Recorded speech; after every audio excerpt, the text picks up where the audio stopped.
至简，静水流深。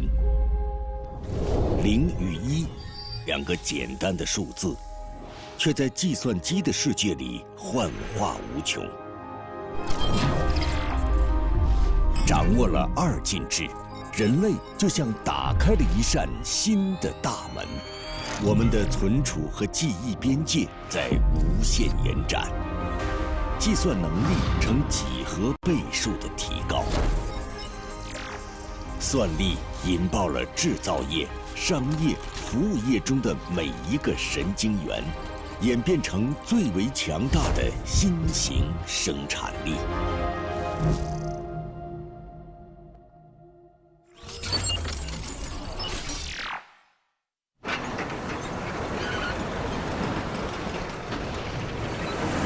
来，收到没有？收到没有？开始进船。夜晚，在中国南海，一座海上巨无霸横空出世。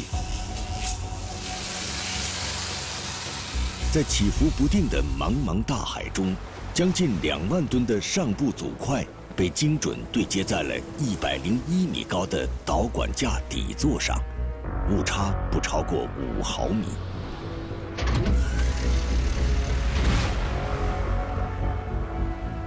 这就是恩平151，亚洲最大的海上石油生产平台，总高度相当于60层的摩天大楼，单层甲板面积相当于10个篮球场。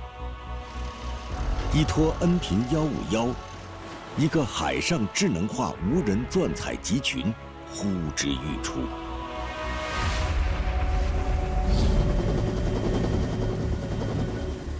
工程师张林将乘坐直升机前往恩平采油平台，在那里，一场无人化采油测试即将开始。中国广袤的南海，这里70%的油气资源都蕴藏在深海区域。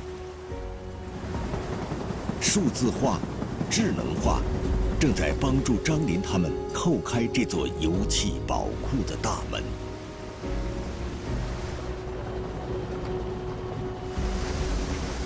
恩平102平台到了，这里既没有生活区，也没有钻机，甲板面积比传统平台缩小了1半，重量降低了1/3，是目前我国智能化程度最高的海上无人采油平台。一登上恩平102，张林他们迅速检查平台上的设备。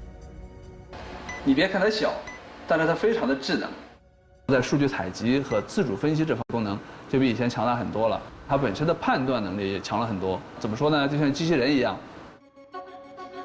控制室很简单，测试成功后，这里将没有人值守，全靠这个海上机器人接收指令后自动化采油。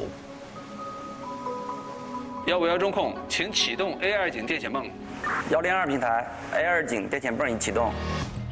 测试开始，14公里外的恩平151向这里远程发送指令，就好比自动驾驶，电潜泵就是启动了发动机。151中控，请将 A2 井油嘴调整到15%开度。102平台油嘴开度已设定到15%开度。喷油嘴是油井的阀门，它的开度就相当于无人驾驶在调整车速。哎，不对啊 ，A2 井油嘴的开度怎么只有5%？这是油井投产前的关键一步。假如恩平102无法执行到位，远程遥控采油就是异想天开。恩平102这边，工程师打开喷油嘴执行机构，发现编码器出现异常。有吗？还是没有。151中控，151中控 ，A2 井电动油嘴的编码器异常。这是接收指令的关键部件，更换刻不容缓。在恩平151按下启动键后，102平台的油嘴快速开启，仅仅100毫秒就开到了指定目标。能够实现这样的远程控制，靠的是恩平151平台上的中央控制系统。它就像一个指挥官，指挥着2个平台上1500多套仪表设备，所有设备的运行数据都汇集到这里。指挥官快速决断，指挥2个平台默契配合。这一次，海上无人钻采油田群首次使用了国产中央控制系统。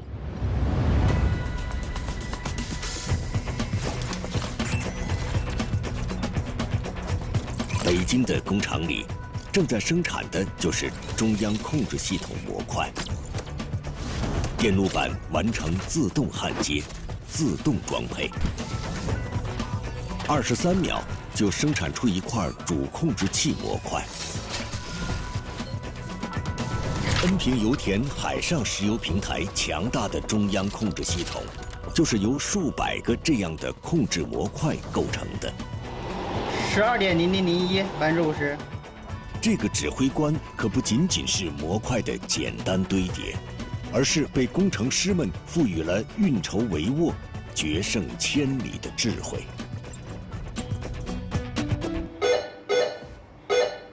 这是什么情况？现在这个原油罐液味低报警。是低于这个。工程师们正在进行恩平海上平台原油外输的仿真测试。液味降低的时候，我们是先降这个泵的变频。警报响起，提示原油缓冲罐内的液位低于了安全值。如果中央控制系统不及时调节，泵机将会持续空转，甚至损坏。可能表面上你看到的就是一个数字在变，实际上背后我们是有一系列的这种高可靠性的这种冗余的控制器在运算。假如中央控制系统是指挥官，那么这些工程师就是老师。他们正在教这套控制系统在毫秒级的时间里指挥平台上的千军万马。抽丝剥茧，方磊他们很快找到了控制海上平台原油输出的策略。我们在原来的那个控制算法上，相当于加一个分层控制，把我们的控制做得更好。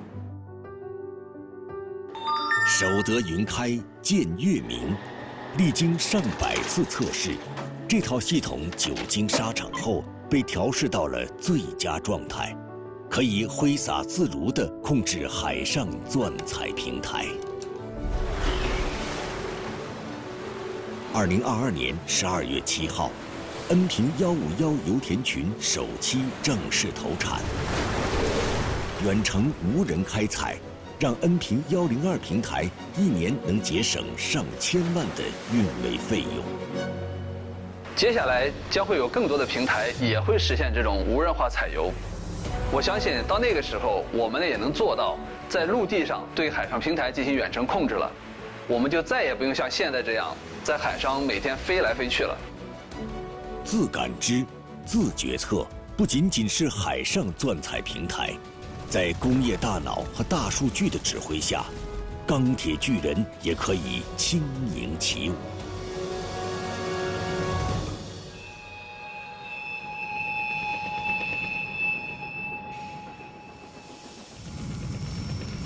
湛江东海岛上，一座年轻的钢厂拔地而起，乘着智能时代的风潮，未来工厂的场景正在这里变成现实。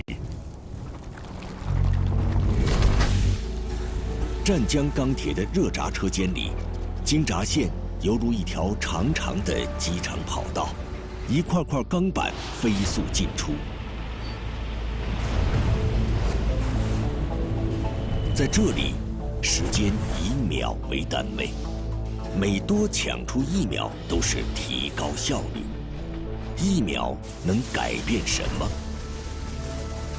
现在不是提出来进闸内做2块钢吗？那就闸机里面就是说入口1块，出口1块，1个月可以多闸5000吨，1年是6万吨，要把这个拿到手，我觉得贡献会比较大。通常，钢厂会将2块钢板之间的安全间隙控制在30秒。今天，朱卫林和他的团队向极限发起挑战，他们要将2块钢板之间的安全间隙压缩到10秒以内。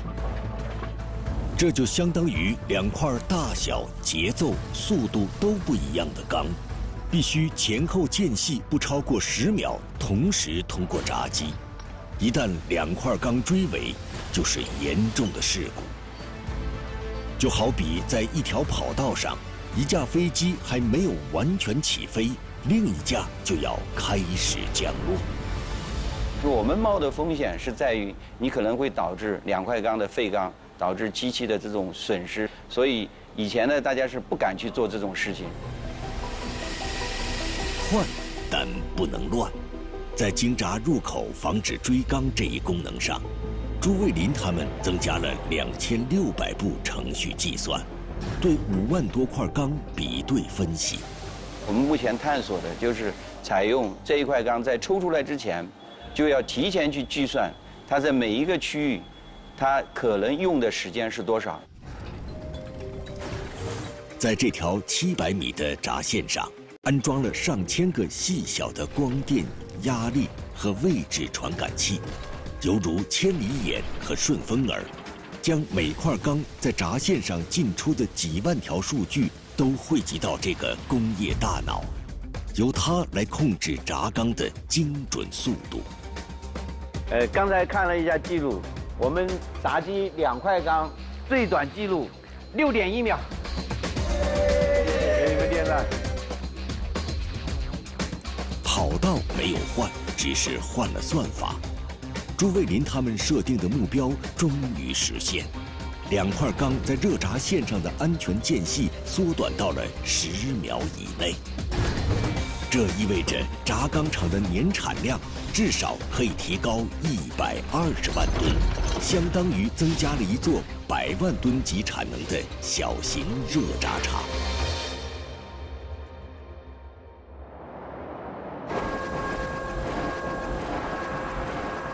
在这座年轻的钢厂里，计算无处不在。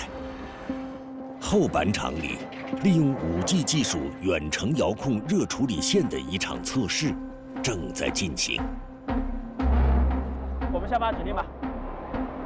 工程师在平板电脑上点击指令，滚道启动，钢板缓缓前行。然而，在众人期待的目光中，即将进入热处理炉的钢板突然停了下来。这钢板怎么停下来了？哎，赶快看一下这个控制指令有问题吗？当时大家都炸锅了，还好我们之前放了一条备用的这个光缆，那心里当时在想，那干脆就直接用备用的光缆得了，还用什么5G呢？我们过来，我们还是把这个图画一下。实时性，我们的目标50毫秒。50毫秒，这比我们眨眼的速度还要快。手机下载视频卡顿是常有的事，可在钢铁产线上，卡顿就等于严重的事故。要知道，我们这次的调试是完全按照正常的生产状况来的。我炉子里面就有900多度，这个时候设备失控，这是要出大事的。我们心里都很着急啊！放弃意味着前功尽弃。哪个环节引发了卡顿？陈工他们赶紧逐一排查。我们想试一下这个航车停止的时候测一组数据，在航车移动的时候，我们这边再测一组数据啊。果然，他们在航车顶上发现了端倪。原来，航车面积大，移动时多个摄像头需要同时采集数据，这好比多辆车同时涌进一条车道，导致数据传输出现拥堵，操作出现卡顿。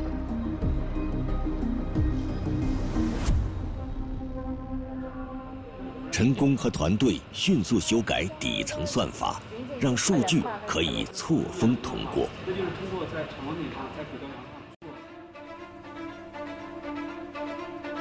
这次试验是非常大胆的一步，因为在这个后板厂里有19个操作室，操作台和设备之间的线缆就像辫子一样错综复杂。5G 低时延的响应速度，才让他们敢把辫子剪掉。从有线到无线，后板厂的工人动动手指就可以把钢板送到他们该去的地方。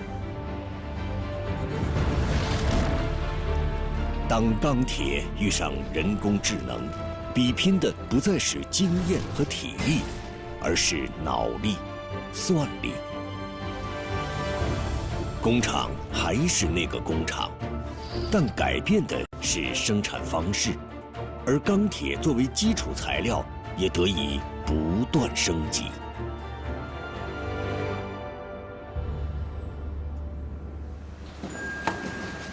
青岛特钢的检测中心里，机器人检验员正在抓取通过风洞送样系统传过来的钢样。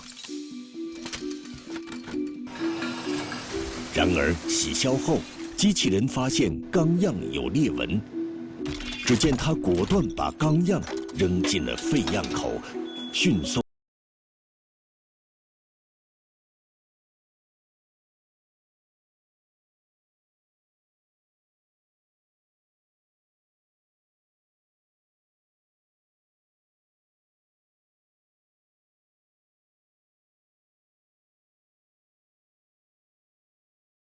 取样里边有时候取的样子它不标准，要反复的取。我之前天天往化验室跑，跑得慢了可不行，这一炉钢水就等着它呢。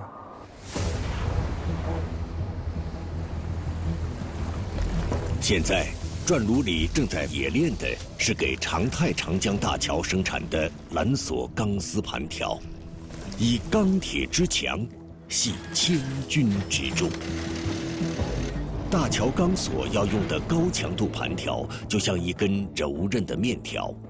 这根面条看起来简单，可做起来很复杂。最关键的就是配比，从下料到出钢，要在15分钟内精准把握火候，精准把握加料的量。钢水的纯净度越高，钢丝的柔韧性越强。而要想炼出一炉高纯净的钢水，检验至关重要。现在我们冶炼的这炉钢是给这个大桥用的高强度蓝索，成分要求非常严格，有一丁点偏差都达不到标准。箱门打开，机器人取出钢样。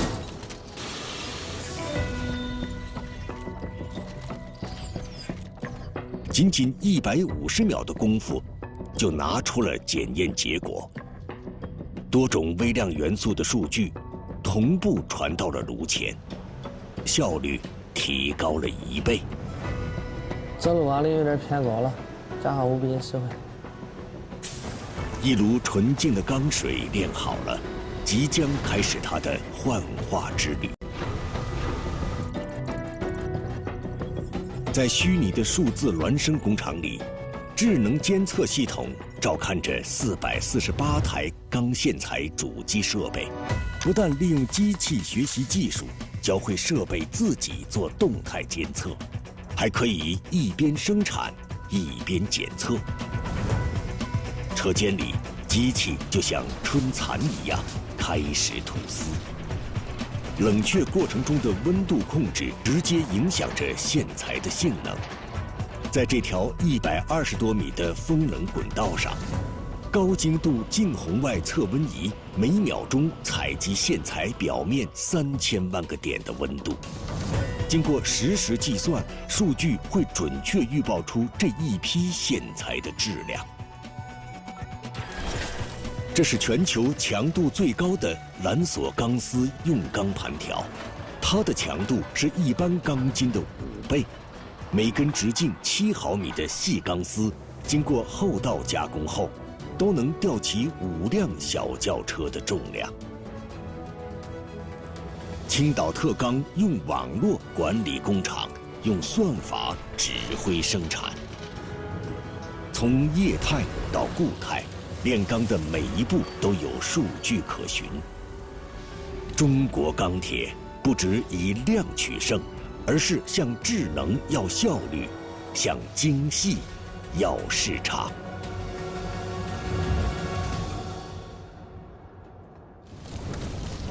页岩气藏匿在页岩孔隙里的天然气，中国的储量超过35.7万亿立方米，全球第一。今天，工程师王继新来到了位于四川威远县的新井厂，就在他们脚下，蕴藏着35亿立方米的页岩气。5、6千米的一个井深，对啊，这样整个的施工压力会很高。施工压力应该在100兆帕以上啊。井越深，作业压力就越大。要从5000米深的石头缝里把页岩气连续不断地挤出来，这需要压裂设备不仅动力强劲，而且连续作业，压力源源不断。让一个人用100米的速度跑马拉松，当下人类的极限是做不到的。回到烟台的工厂，王继新和团队给威远井厂迅速量身定制了5000型电驱压裂设备，这就相当于把燃油车换成了电动车，启动快，动力强。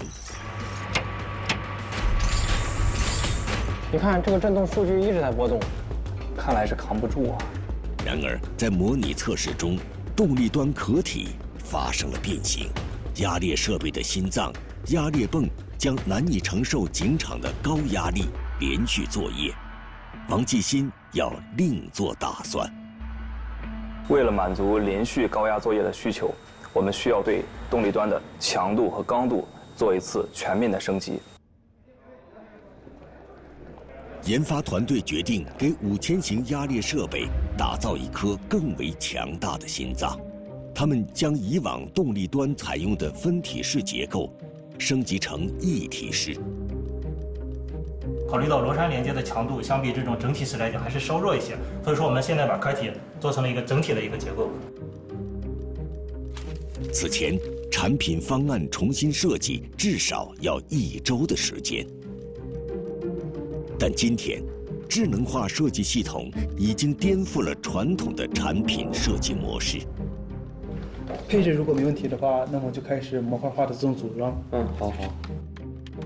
设计师于晓只需要输入定制化的参数需求，系统经过运算，自动从模型库中抓取和这款产品相匹配的零部件模块，1天时间就完成3维模型的精准设计。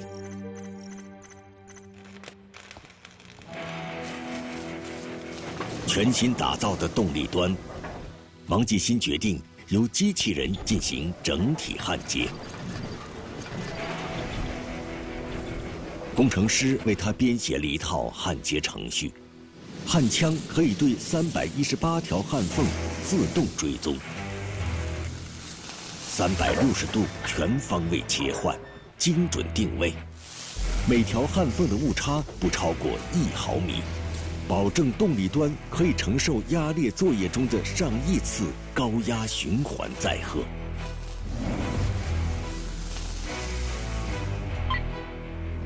在这个刚刚完成升级的智能工厂里，一台台页岩气开采装备顺利下线。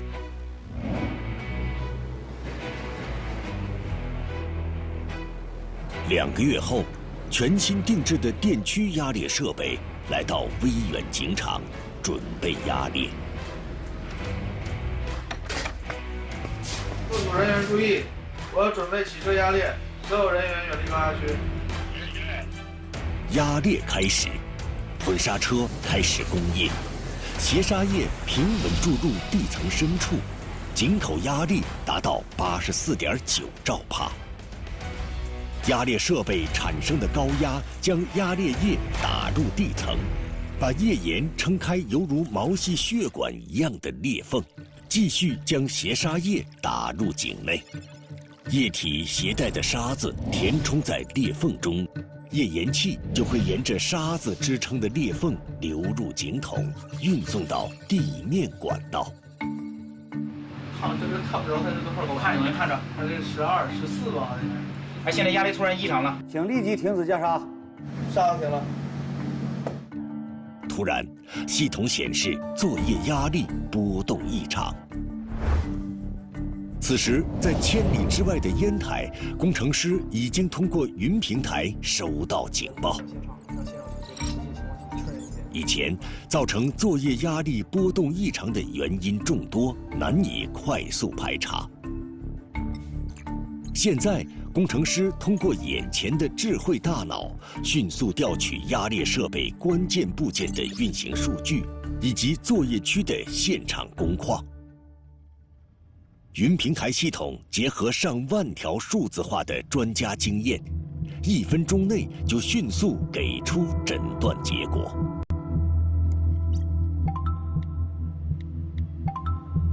经我们现场排查，是地层的因素。地层渗透率过大，导致缝端脱沙，引起压力异常上升。如果海浪降到10高，警场人员迅速解决了压力异常问题。有了智能化，我们有很多的传感器，有很多的这种数据分析的模型，诊断的这种系统的方式，让我们知道这个设备实际在作业的时候，它里面到底是什么样子的。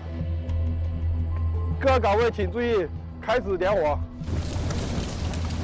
未来的3个月，这个井场的页岩气产量将突破1亿立方米，相当于7万个家庭1年的燃气用量。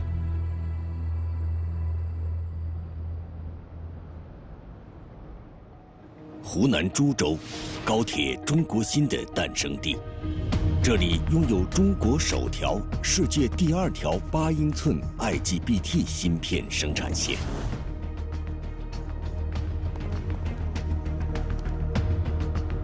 这就是 IGBT 芯片，它是现代工业的电力大脑。在高铁上、电动汽车里、智能电网中，这个电力大脑一刻不停地控制着能量转化。一个 IGBT 芯片的诞生要历经2个多月，就如同在一粒小米上雕刻亭台楼阁。跟我们计算机控制芯片相比，因为它这个电路是刻在一面的，我们 IGBT 它上面2边都必须要有电路，所以这就显得它特别难。一芯难求，它就是其中的一种。10多年前，中国高铁快速发展，但动车组所需的 IGBT 芯片依赖于进口，每年的进口资金花费就超过12亿元。不服输的丁荣军下决心自己搞研发。我为了做这个事业，当时烧掉的元气，可能1年下来，我估计烧掉了有好几百万可能。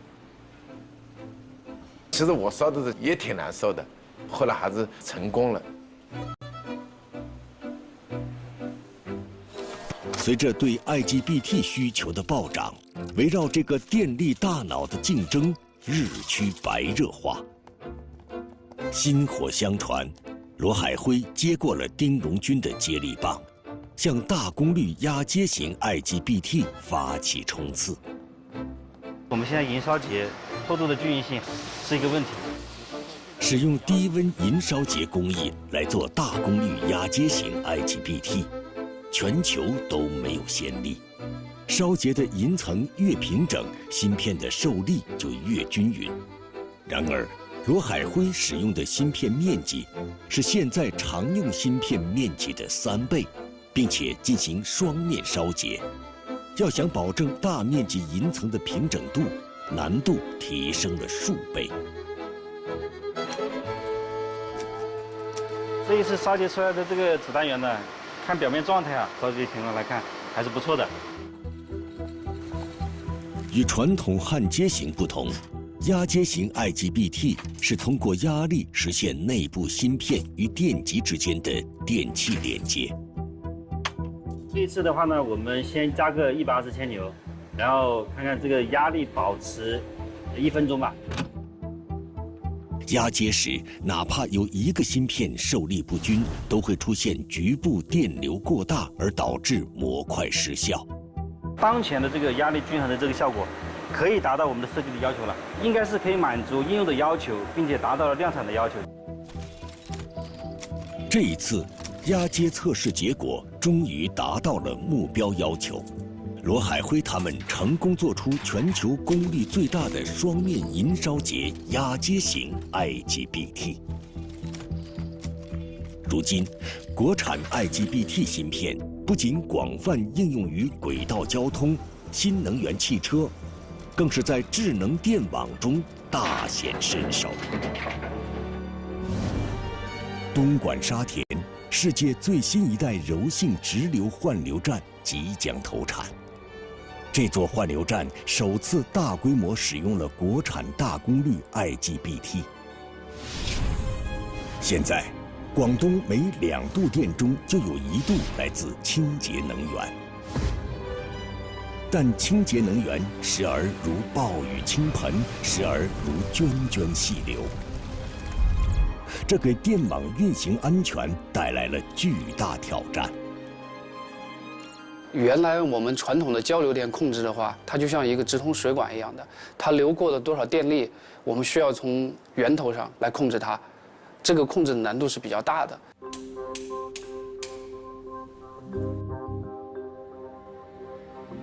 换流站如同在电网通道上加装了调节器，精准控制电能潮流的方向和大小。在这个科幻感十足的巨型阀厅里，未来每小时就可以完成300万度交直流电的相互转化。阀厅的核心就是换流阀上的 IGBT 功率模块。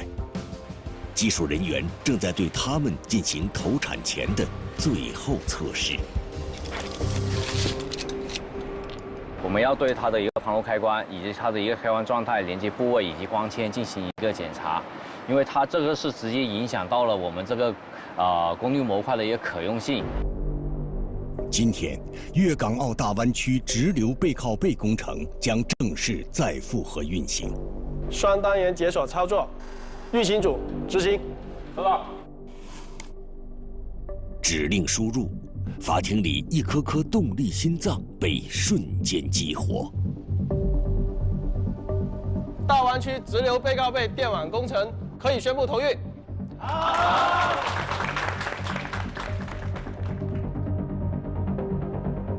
有了这样的智能电网，未来海风将点亮粤港澳大湾区更多的灯。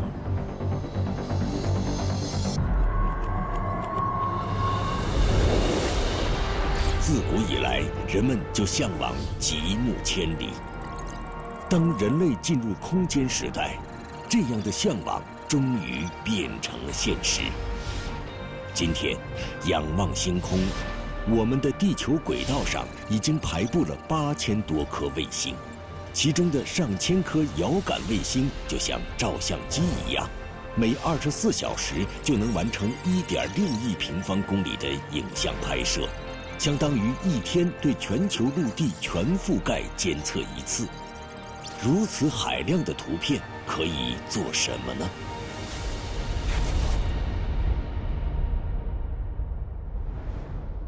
这是合肥地区的一幅遥感图像，里面有形状各异的建筑物。我们的想法呢，就是准备用这么一大幅遥感图像来生成合肥地区的3维地图。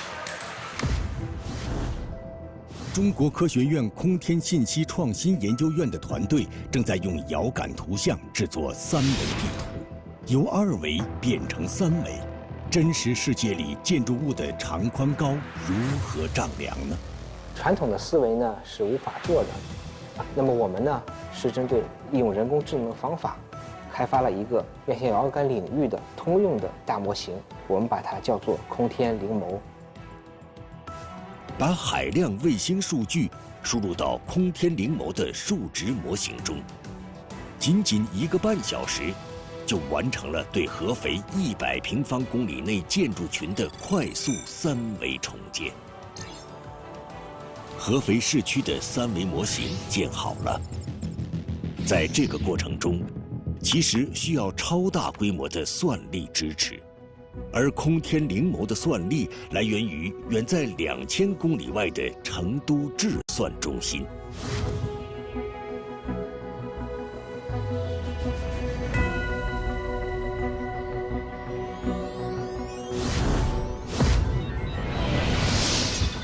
机柜里的服务器指示灯交替闪烁，片刻不停。这就是成都智算中心，中国西南地区重要的算力底座。我身后的这3排人工智能服务器，每秒钟能支持30亿次的计算，3000万的 DNA 数据，在1天内就能完成计算。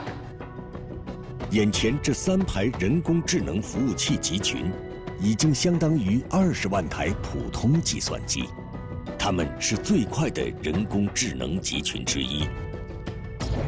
今天，算力就像100多年前的电力一样重要，正在重塑工业制造。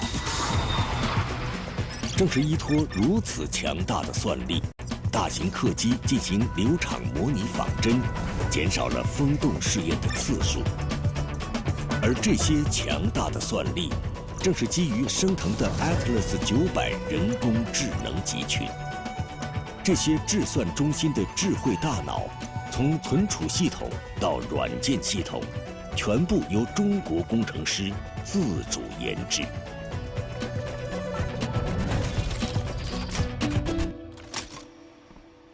这里是华为南方工厂，具有超级算力的 Atlas 900人工智能集群，就是在这里生产制造。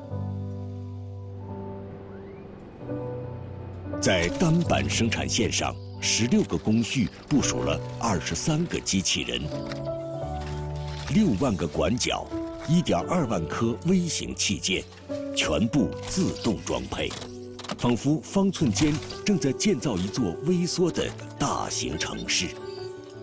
而升腾处理器是这座微缩城市中最亮丽的建筑。每块单板上安装有4个 AI 计算单元，由此让 Atlas 900具备了超级算力。我们知道，人工智能的算法当前已经达到万亿参数的规模，它对计算处理能力要求特别的高。那我旁边的8柜人工智能计算集群，它的处理能力达到了160 pflops， 相当于接近10万台的高性能 PC 处理能力，达到每秒可以处理16亿次。人类文明发源于大江大河，无论农耕还是放牧，都要逐水而居。而今天的数字时代，大数据就像奔涌的河流，智能化的工厂接受它的滋养和灌溉，在强大的算力中蓬勃生长。